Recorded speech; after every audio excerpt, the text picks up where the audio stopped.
사울이 길을 가다가 다마스쿠스 가까이에 이르렀을 때에 갑자기 하늘에서 환한 빛이 그를 둘러 비추었다. 그는 땅에 엎어졌다. 그리고 그는 사울아, 사울아, 내가 왜 나를 핍박하느냐 하는 음성을 들었다. 그래서 그가 주님 누구십니까? 하고 물으니 나는 내가 핍박하는 예수다. 사울은 땅에서 일어나서 눈을 떴으나 아무것도 볼 수가 없었다. 그래서 사람들이 그의 손을 끌고 다마스쿠스로 데리고 갔다. 그는 사흘 동안 앞을 보지 못한 상태에서 먹지도 않고 마시지도 않았다. 사도행전 9장 3에서 5절, 8에서 9절 말씀. 성경에는 하나님께서 귀하게 사용했던 인물이 여러 등장합니다. 그들 가운데 성경 내에서 아주 많은 지분을 차지한 인물도 있고 또 그렇지 않은 인물도 있습니다. 분량과 상관없이 성경에는 하나님께 귀히 쓰임받은 인물들이 참 많이 등장합니다.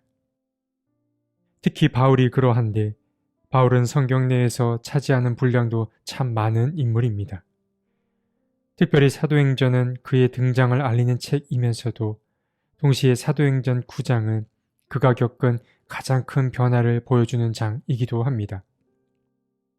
9장에서 사울은 누구보다 앞장서서 예수 믿는 자를 박해하던 자에서 누구보다 앞장서서 복음을 전하는 자로서의 변화를 보여줍니다.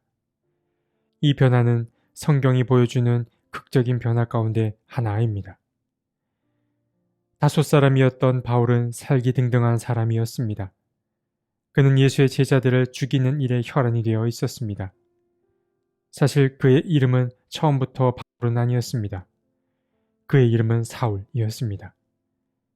그의 이름은 그가 변화를 받았기 때문에 바뀐 것은 아닙니다. 그의 원래 이름이 두 개였습니다. 로마의 지배에 있던 유대인들은 히브리식과 헬라식 이름을 모두 갖고 있었습니다.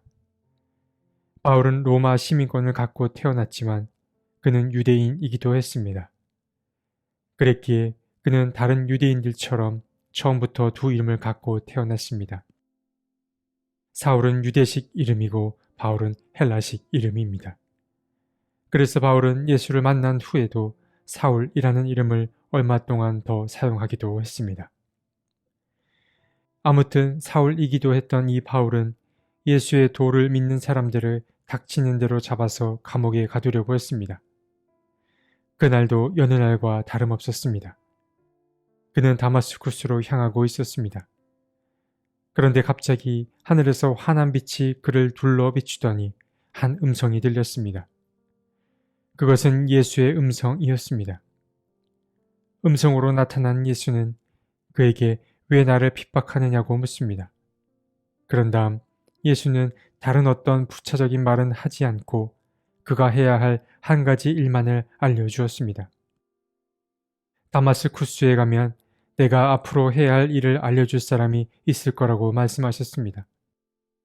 바울과 동행하던 이들 가운데에 이 음성을 들은 이는 오직 바울 한 사람뿐이었습니다.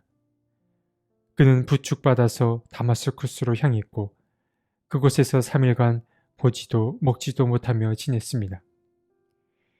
이 다마스쿠스에는 아나니아라는 예수의 제자가 있었습니다. 그 또한 어느 날 환상을 보게 됐는데 그 환상에서 주님이 사울이라는 다섯 사람을 찾아가라고 명합니다. 사울이 환상 가운데에 너를 통해 시력이 회복될 것을 보았을 거라며 말입니다. 아나니아도 사울의 소문을 익히 들어 불안감을 느꼈지만 예수께서 사울 또한 자신이 택한 그릇이라는 이야기에 힘입어 바울에게로 향합니다. 아나니아는 바울을 만나서 그의 시력을 회복시켜 주었고 바울은 아나니아에게 세례를 받고 또 쉼을 얻으며 다시 힘을 얻게 됩니다. 바울은 다마스쿠스에서 회복의 시간을 며칠 더 갔습니다. 그리고 때가 이르렀을 때에 밖으로 나가 여러 회당에서 예수가 하나님 아들 되심을 선포했습니다. 사람들은 무척 놀랐습니다. 놀랄 수밖에 없었을 것입니다. 누구보다 앞장서서 예수 믿는 사람을 마구 죽이던 그가 이제는 누구보다 앞장서서 예수를 전하고 있었기 때문입니다. 사람들은 수군거렸습니다. 그리고 의심했습니다. 그가 혹시 자신들을 속여 대제사장들에게 끌고 가려는 것 아닌가 하고 의심했습니다. 그러나 사람들은 얼마 지나지 않아서 바울이 완전히 바뀌었음을 알게 되었습니다. 이제는 상황이 역전됐습니다. 이제 유대 사람들이 분노하기 시작했습니다. 유대 사람들의 편에서 보았을 때 예수의 편에 서서 복음을 전하는 이 바울이 이제는 눈의 가시였기 때문입니다. 그래서 유대 사람들은 그를 죽이기로 모의했습니다. 그러나 그들의 음모가 바울의 귀에까지 들어가게 되었고 제자들의 도움으로 그는 다마스쿠스를 무사히 빠져나올 수 있었습니다. 그리고 그가 그곳을 빠져나와 도착한 곳은 바로 예루살렘이었습니다. 바울은 든든했을 것입니다. 그곳엔 예수와 가깝게 지내던 제자들이 있었기 때문입니다. 그러나 예루살렘에 있던 제자들도 다마스쿠스에 있던 제자들의 반응과 크게 다르지 않았습니다. 바울이 예수의 제자가 되었다는 사실을 그들도 쉽게 받아들일 수 없었습니다. 제자들은 그가 여전히 두려웠습니다. 그때 한 사람이 나서서 바울과 제자들 사이를 이어주는데 그는 바로 바나바였습니다.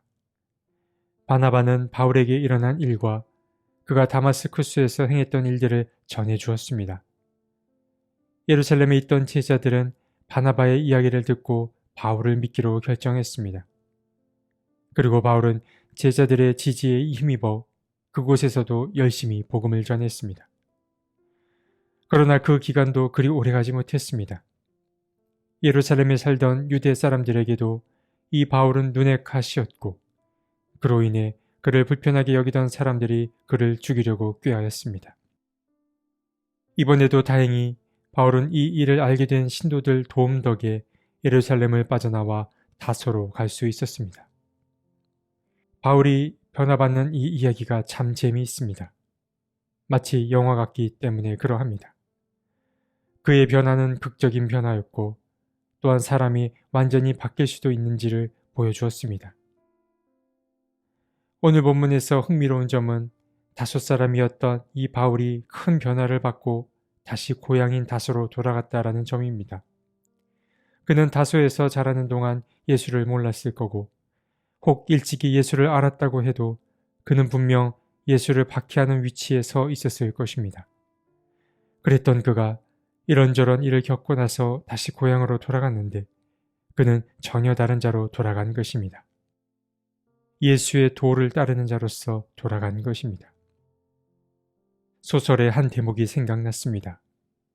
소설에 등장하는 인물들이 대화하는 그 장면에서 이런 이야기가 나옵니다. 신은 복수가 아닌 사랑입니다. 그분의 유일한 징벌은 사랑의 행위를 중단시킨 사람에게 그것을 계속 이어나가 완성하도록 강제하는 것 뿐입니다. 저는 이 대목과 바울에게 일어난 일이 겹쳐 보였습니다.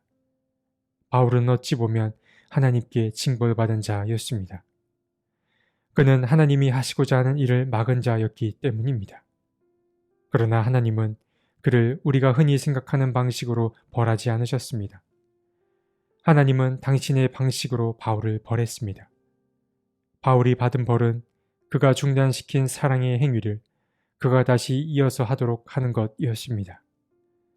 그가 끊었던 그 복음의 흐름을 그가 다시 이어가는 것이었습니다. 우리가 살면서 배워야 하고 또 인간관계를 맺을 때 갈고 닦아야 할 부분이 바로 이런 부분이 아닐까 생각됩니다. 우리가 하나님을 믿고 예수를 따르는 사람이라면 하나님의 방식으로 사람을 대해야 할 것입니다. 지금 내 마음에 들지 않는 사람, 또 나를 불편하고 힘들게 하는 사람이 있고 만약 지금 그를 벌하고 싶다면 바로 이 마음으로 그를 벌해야 할 것입니다. 그가 내게서 뺏어간 사랑의 마음을 그가 다시 다른 누군가에게 사랑을 전하는 자로 변화받기를 우리는 바라야 할 것입니다.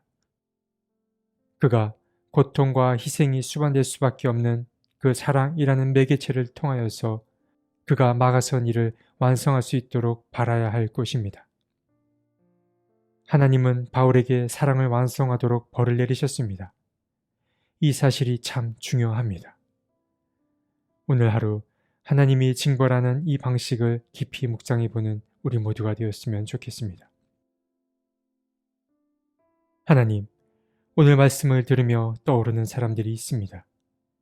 나를 힘들게 했던 사람, 나를 화나게 했던 사람들이 생각납니다. 주님, 그들이 내게 행한 대로 갚아주고 싶었습니다. 그러나 주님, 주님의 벌하심은 복수가 아니라 사랑임을 배웠습니다. 주님은 사랑을 막아선 이가 사랑을 완성할 수 있기를 바라셨습니다. 사랑의 행위를 완수하길 바라셨습니다. 주님, 우리가 무사람을 바라보며 그 마음을 품을 수 있게 도와주옵소서. 아멘.